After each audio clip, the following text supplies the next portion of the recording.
Bismillah abi walibni warwil kudus al ilahul wahid. Salam sahabat yang dikasih oleh Tuhan. Berjumpa kembali dengan saya di channel ini. Terima kasih buat teman-teman yang selalu setia mendukung perkembangan channel ini dengan cara subscribe, like, komen, dan share. Tuhan memberkati kita.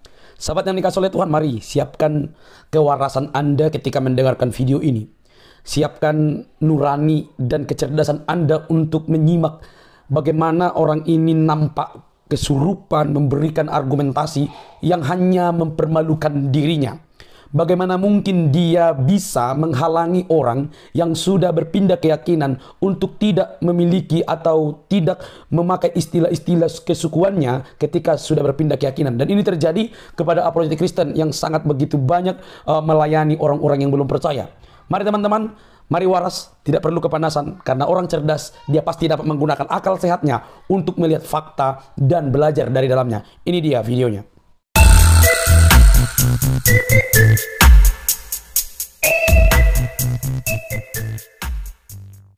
Ya, Pak Mahmudin, selamat malam, Pak. Ya, selamat malam Pak Pendi sama Pak Nabirong. Kenapa tadi turun, Pak?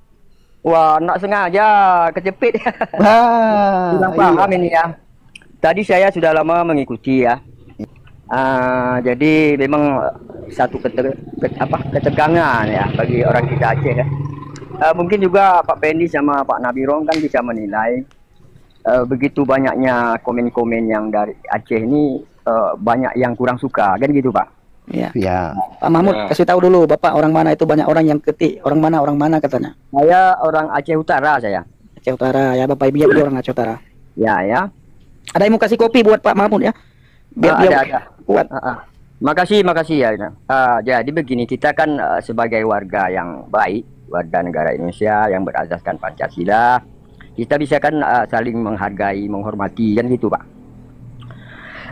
Kalau kita kaji dalam falsafah negara kita kan alinea ke-1 itu kan Pancasila, ketuhanan yang Maha Esa. Ya, maaf.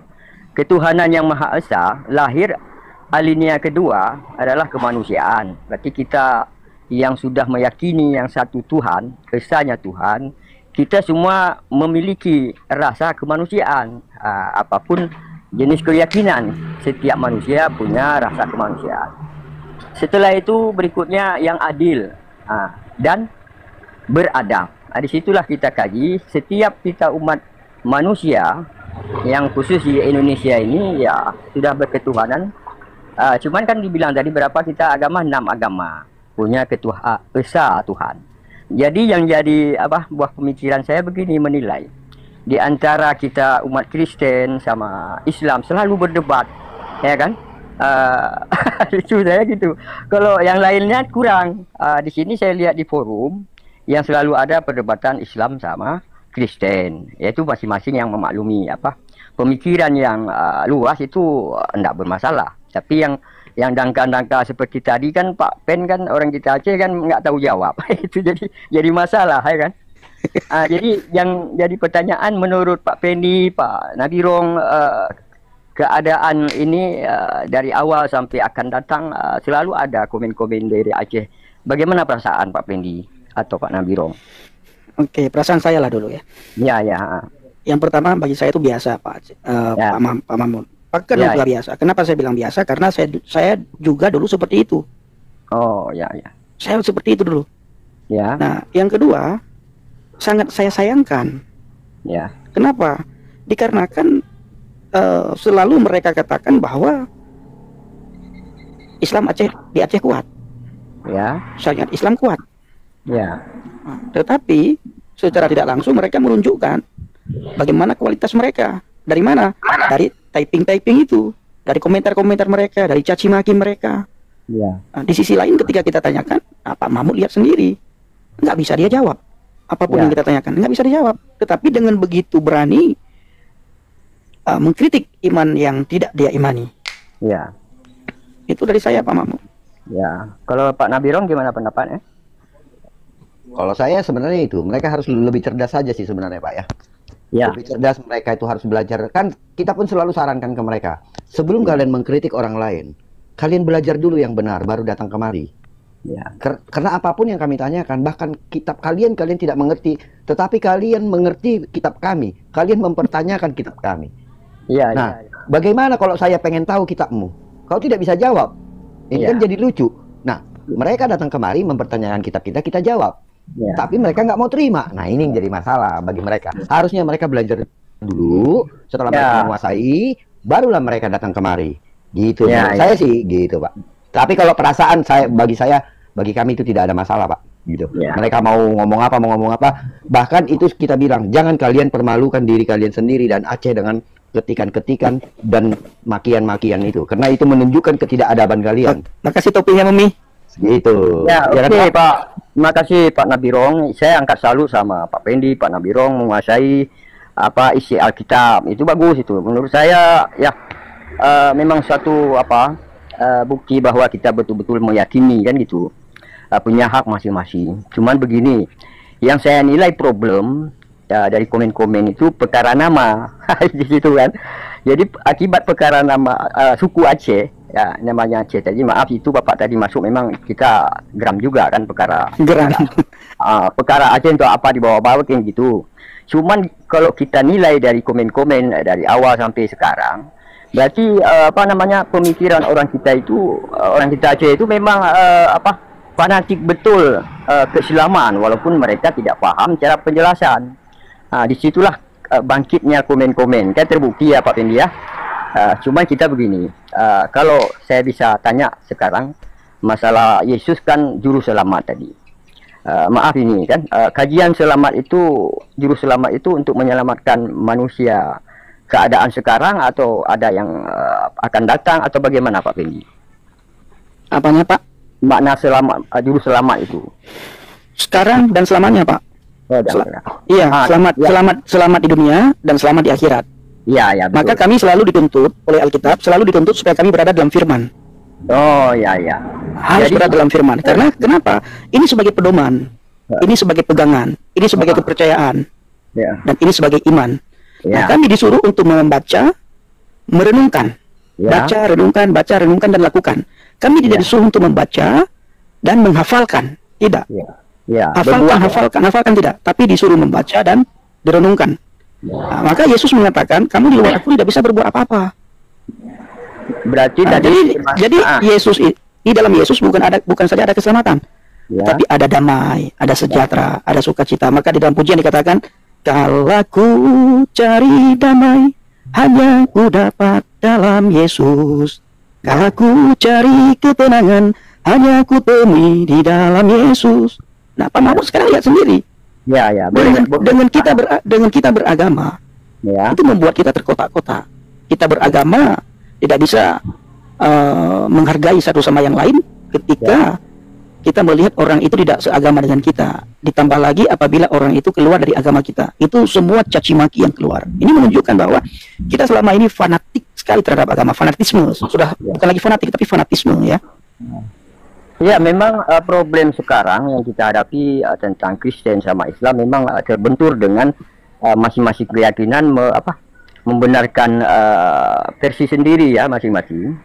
Cuman sebenarnya yang kita perlu mengadu argumen kan debat yang sehat ya. Yang namanya kita kan bangsa Indonesia yang beragam suku, beragam agama, di situ ada kesatuan. Jadi intinya kan saling menghargai, menghormati, ya kan gitu.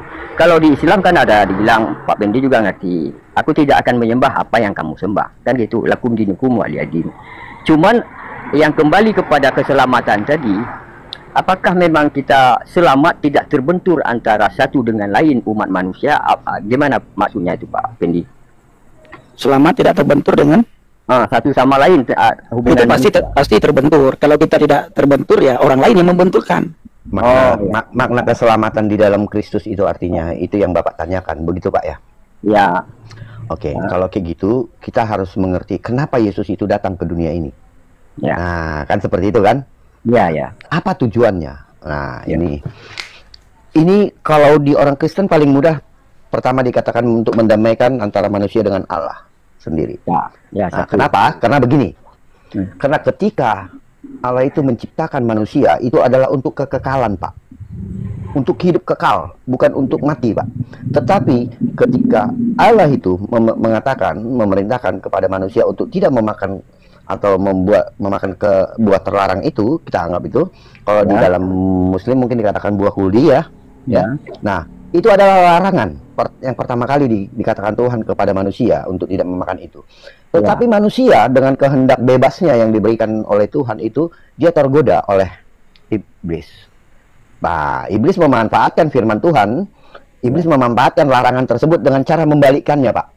Nah, Tuhan melarang, mengatakan begini kan, jangan kau makan buah itu kan, ya supaya kau tidak mati gitu. Tetapi iblis menggoda. Nah, kita sudah tahu lah cerita itu secara singkat. Nah, akhirnya manusia jatuh ke dalam dosa dan mati, betul tidak, Pak? Nah, kerinduan Allah untuk mengembalikan kodrat manusia itu untuk menjadi kekal, inilah Pak, makanya Yesus hadir untuk menebusnya. Kenapa? Karena kerinduan Allah terhadap manusia untuk tetap ada bersama Dia dan untuk hidup kekal, ya, bukan dalam penghukuman. Artinya Yesus harus turun sebagai penebus. Kenapa? Karena Tuhan kita mengatakan apa yang Dia katakan dan Dia tidak pernah menariknya kembali. Nah, ketika Tuhan bilang pada saat hari engkau makan buah itu maka engkau mati, itu adalah mati kekekalan, Pak. Jadi tidak ada lagi yang namanya hidup kekal itu. Akhirnya Allah tidak, kalau Yesus sampai tidak datang, Allah tidak mungkin lagi mengangkat manusia ke sisinya. Nah, untuk itu, ya, lalu Allah bagaimana caranya?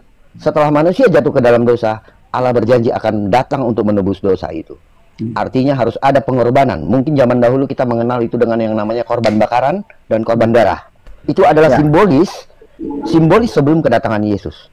Ada darah untuk menggantikan itu, ya kan? Ada pengorbanan, ada sapi, ada apa yang dari dulu mereka lakukan sebagai korban bakaran yang berkenan di hadapan Tuhan sebagai penghapus dosa, kan begitu, Pak? Oh ya. Nah, sedikit ya Pak Nebirong. Jadi ketika Yesus datang, keinginan Yesus hidup akan kekal, kemudian apa itu alam ruh, alam zahir? Ya, nanti kita akan ke sana, Pak. Ya. Ya. Oke lah. Nanti itu akan panjang. Sebenarnya kalau itu pengajarannya akan panjang. Nanti kita akan masuk kepada boleh. Tapi kita singkat saja ya. Maksud saya kita coba dulu bagaimana tujuan Yesus datang ke dunia ini, untuk apa sih ditebus dosa itu, untuk apa sih keselamatan itu, kan intinya keselamatan itu, Pak. Nah, jadi keselamatan itu, yang dikatakan keselamatan itu adalah keselamatan daripada dosa itu tadi, yaitu kematian kekal itu. Nah, datanglah Yesus menebuskannya, makanya Yesus mati dengan darahnya yang suci lah bisa menebus dosa itu, hingga manusia bisa untuk hidup kekal kembali, Pak. Nah, makanya Yesus katakan begini, ya, hidup yang kekal itu adalah hidup yang percaya kepada Bapa. Nah, yang mengatakan Yesus adalah Tuhan dan percaya kepada perintah-perintahnya. Makanya dikatakan di dalam Yohanes 17 pun dikatakan, ya, bahwa apakah itu hidup yang kekal? Nah, hidup yang kekal adalah yang percaya satu-satunya Allah dan percaya kepada Yesus Kristus yang Engkau utus sebagai darah domba Allah atau anak domba Allah yang menebus manusia dari dosa. Itu, Pak. Nah, itulah yang dinamakan keselamatan, Pak. Keselamatan kita dari kehidupan mati kekal, hingga kita bisa hidup kekal nanti bersama Tuhan kembali bagi orang yang percaya kepadanya. Seperti itu, Pak Mahmud. Boleh. Ya, terima kasih penjelasan. Cuman saya ingin tahu, kalau di Islam kan disuruh itu kan 5 perkara, ya kan? Berpuasa, bayar zakat, siapa yang dia lebih tahu. Cuman dalam Kristen itu ada anjuran-anjuran begitu, Pak Nabiro. Anjuran tentang bayar zakat dan tidak. Anjuran paling maksudnya kegiatan orang Kristen itu, misal ke gereja itu apa-apa yang wajib harus berbuat tentang hubungan manusia misalnya, atau ketentuan lain sosial misalnya. Ya, begini.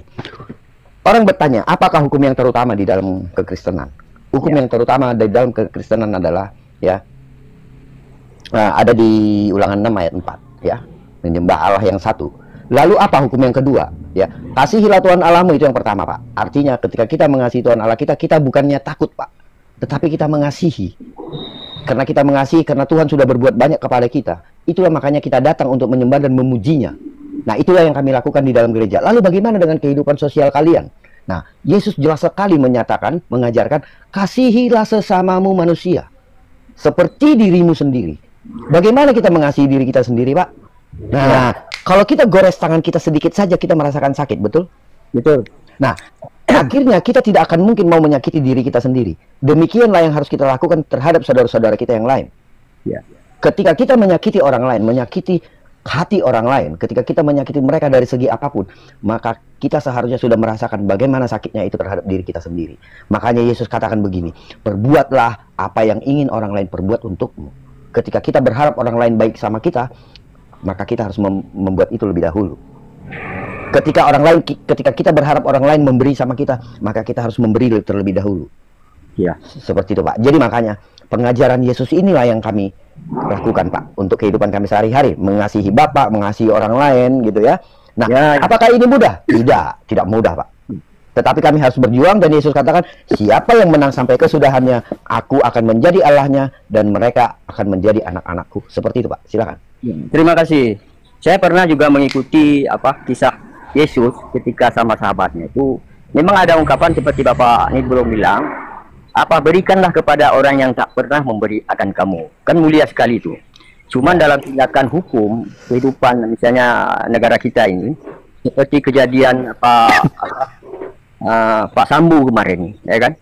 Kalau di ajaran Kristen, ketika terjadi pergulakan antara bawahan, atasan hingga membunuh, di situ hukum orang Kristen bagaimana tindakannya? Atau harus dibunuh kembali atau bagaimana? Itu sedikit aja. Tidak, Pak. Kami tidak diberikan hak untuk menghakimi, Pak.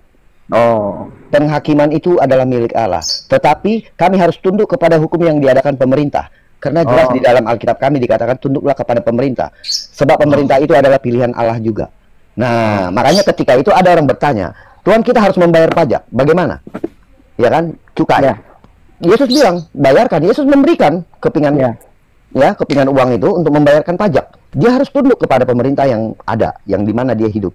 Nah, kami diajarkan untuk itu, Pak, tidak untuk memberontak. Nah, seperti itu, Pak. Sedikit saya potong, Pak Nibro. Ini enak ya. Ketika Yesus mengajak seorang penagih pajak ketika itu, kan dinampakkan sama lempengan uang itu ya. Ya, yang diambil dari bahwa sekiranya uang ini bergambarkan Tuhan, sesungguhnya pajak itu diberikan kepada Tuhan. Betul. Maksudnya ya. Betul. Makna diberikan kepada Tuhan, semua ciptaan Tuhan, itulah kasih sayang ya sesama manusia dari kembali. Maka Islam mengajarkan kepada zakat, ada zakat itu sebenarnya untuk umat itu sendiri. Cuman pemahaman ini yang kurang. Jadi udah kita potong dulu sampai di cerita ini. Cuma gini, pandangan saya ketika ini khusus Pak Pendi ya, kalau bisa dan Pak Nabirong, masalah kita lihat gejolak orang kita Aceh, memang apa hak mereka, ya kan? Ini mesti kita berpikir secara bijak. Kalaupun boleh, Pak Pendi buang nama Aceh, digeser lah. Sebab begini, memang satu buah pikiran kita enak karena tiap malam kan hadir orang kita Aceh kan gitu. Karena penasaran, yang marah lah ya kan, yang ingin tahu kenapa. Yang tadi terakhir aja yang dari Banda Aceh dia. Ya, sungguh disayangkan. Kenapa dia harus sayang ya? Sudah pilihan Pak Pendi udah ada ke arah ke situ ya, apa boleh buat kan gitu sebenarnya. Iya. Mana ini pandangan saya. Iya. Mungkin bisa dipertimbangkan Pak Nabirong ya. Ya. Kalaupun memang nanti ada forum-forum ke depan ini kan makin banyak yang mau naik orang kita aja. Perkara cuma itu aja kan gitu ya. Cuman begini, ada contoh ceritanya ketika mengikuti seorang putri Aceh menang lomba kecantikan ya. Jangan Aceh, Pak, Arab ya, nggak tahu Arab itu. Ya, Arab itu, Pak. Orang kita Cakingon kan. Jadi juara satu. Ketika dilihat pakaian Miss kecantikan ini, nampak pahanya itu. Jadi begitu geram orang Aceh, maka pejabat Aceh menegur itu. Siapa buat konten gitu kan? Nampak paha itu. Jadi begini kita nilai. Yang namanya orang Aceh dinilai begitu banyak, misalnya dilihat ketika ada namanya tercoreng lah kegiatan maksiat ataupun kejanggalan lah. Di situ saya lihat profil orang kita Aceh ini rasa peduli kuat. Cuman tanpa disadari orang tu kan keinginan kebaikan. Cuman sebatas penjelasan mereka belum paham.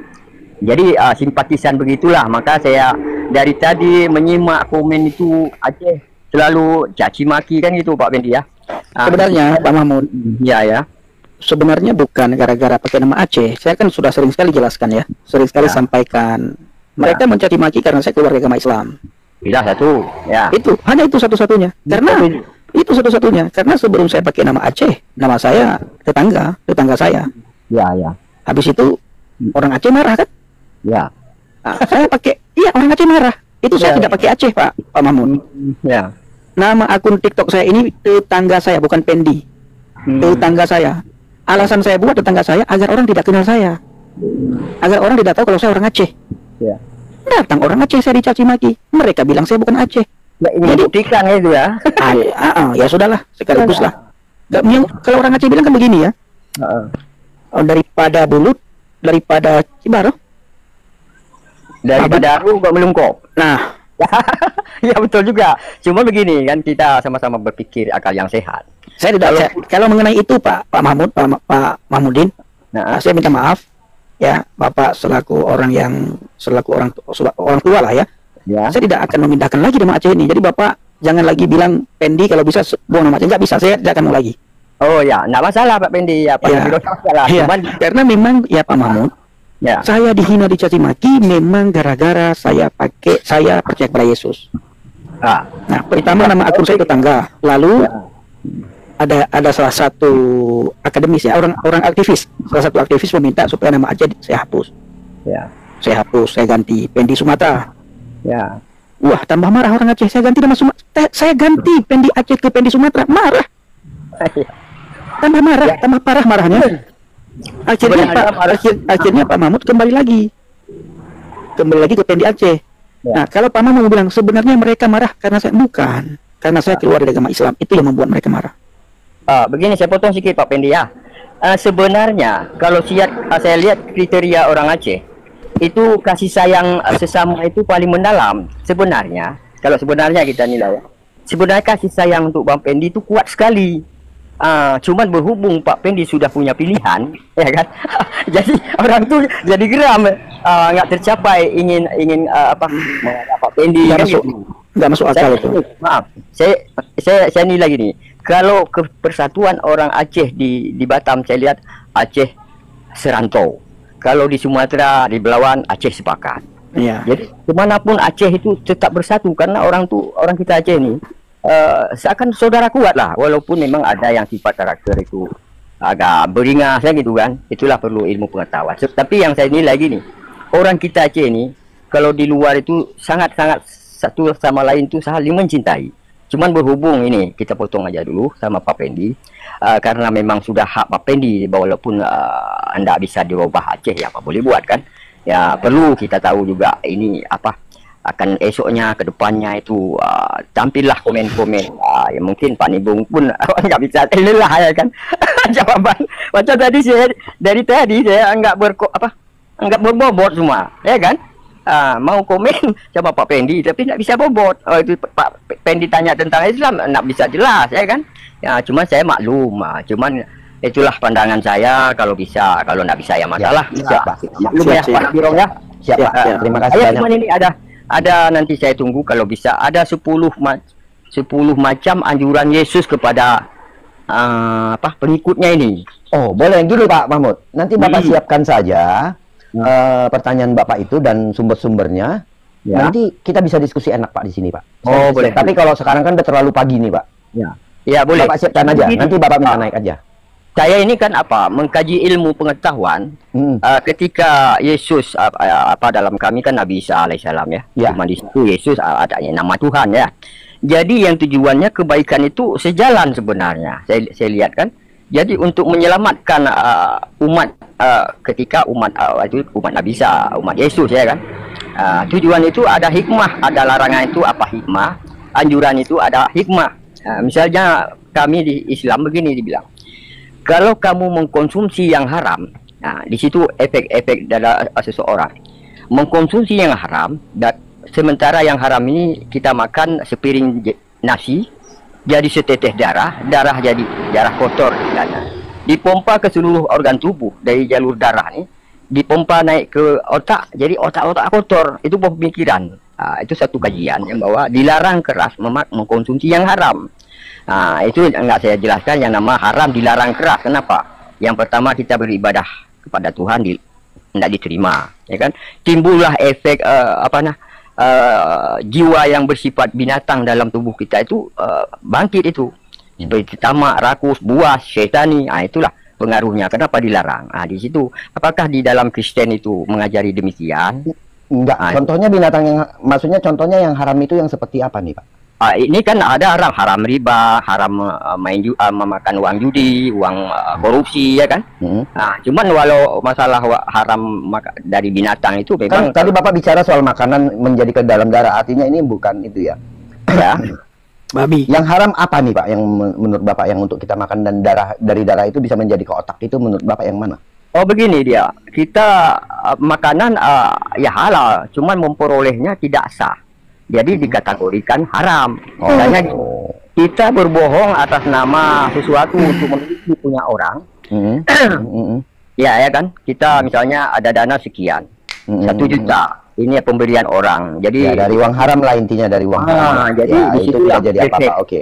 Ya, kalau di ajaran kami itu tidak bisa dilakukan, Pak. Berbohong, melakukan korupsi dan lain-lain itu tidak bisa dilakukan. Tidak kita bisa, selalu kita harus jujur. Katakan ya untuk ya, katakan tidak untuk tidak. Kami selalu dikatakan jujur. Tidak ada satupun kebohongan yang dilegalkan di dalam ajaran kami.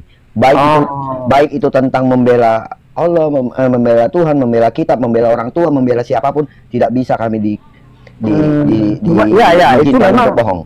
Katakan ya terhadap ya dan tidak terhadap tidak. Walaupun itu anak sendiri atau itu pun orang tua sendiri.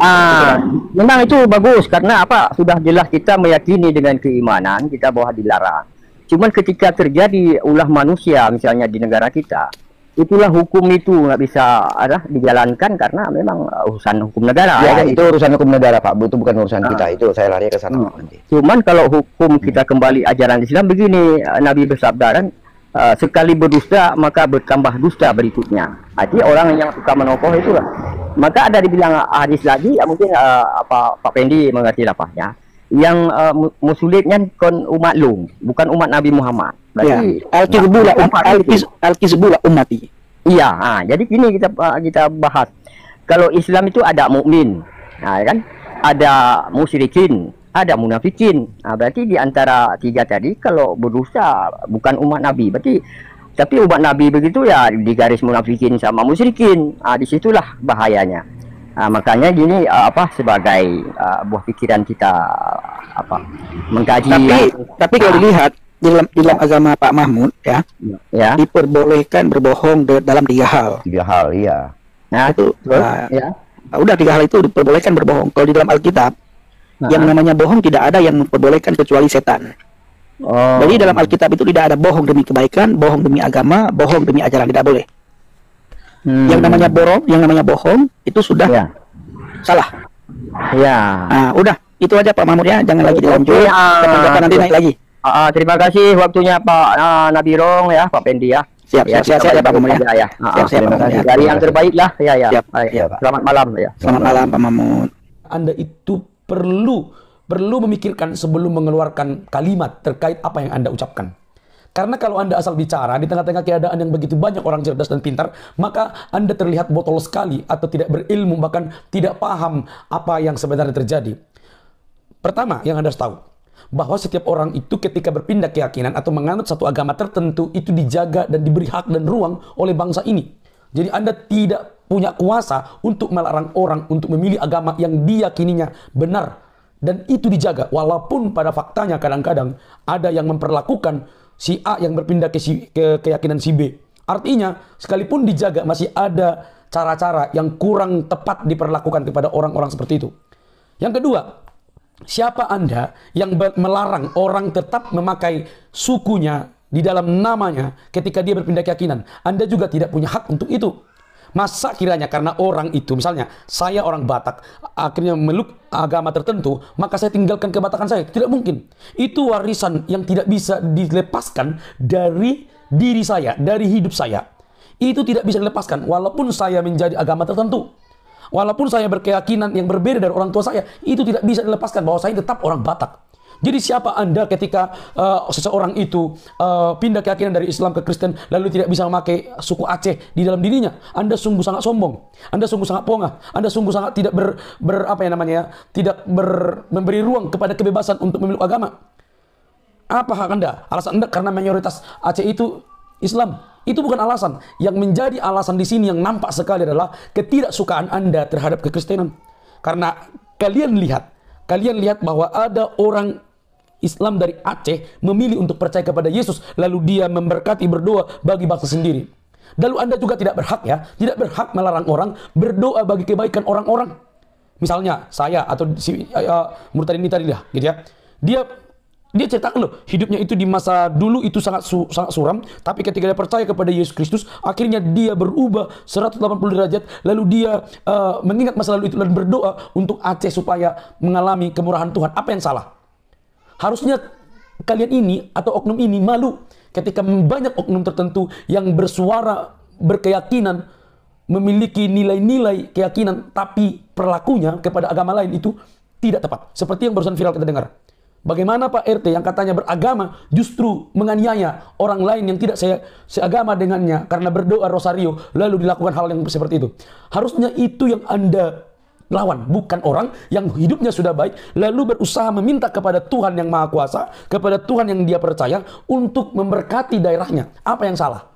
Makanya cara berpikir Anda lah yang keliru, yang harus diluruskan tuh.